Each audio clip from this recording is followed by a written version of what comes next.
Following Tuesday's snap general election in Dominica, in which 18,000 of the 74,000 registered voters cast ballots in 15 of the country's 21 constituencies, the country returned to business as usual. The Dominica Labour Party was returned to office with an expanded mandate as they secured 19 seats, while independent candidates were elected in the constituencies of Salisbury and Marigot. In Salisbury, where Jenna Paul beat the DLP's Lindsay Frank 617 to 463 votes, a celebratory motorcade wended through the streets following the announcement of Paul's early victory.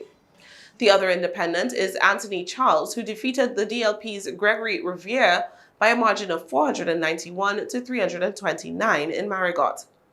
During a post-election interview on Tuesday night, re-elected Prime Minister Roosevelt Skerritt spoke warmly of the two successful independent candidates, saying that their electoral success was a result of the public exercising its constitutional right to choose their representation freely. I first want to extend congratulations to the two candidates who won in Salisbury and Marigot.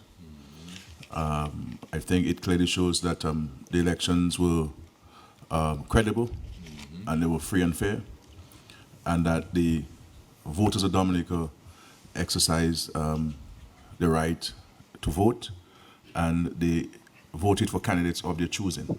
Skerritt says he intends to meet with Paul and Charles to chart the way forward for their constituencies and hopes to work together with them as one government.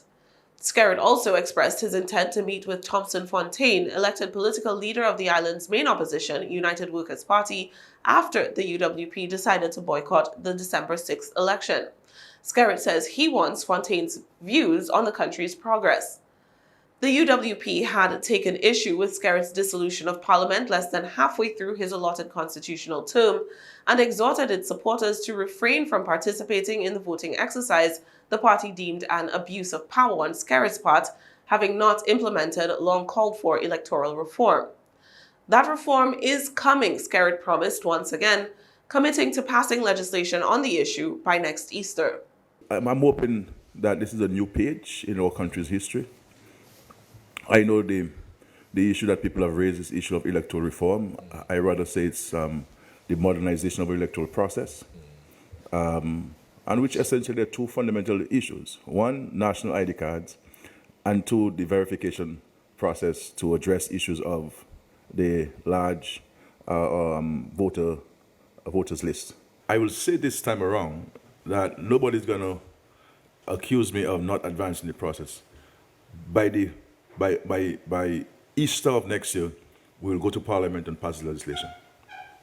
We will pass the legislation, and we will have consultations come January. I'm hoping to use the month of January to have consultations with all stakeholders, and let us come to a consensus. There cannot be unanimity on this point.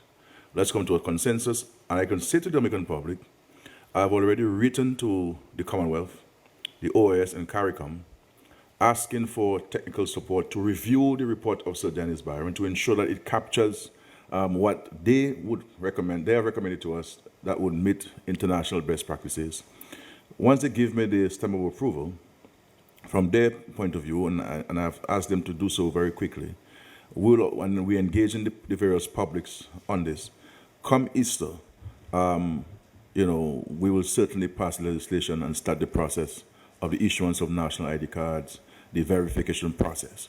Of the 45 candidates nominated across the 21 constituencies in the Commonwealth of Dominica, the DLP fielded 21, Team Unity Dominica a slate of 5, and 10 electoral hopefuls took part independent of party affiliation.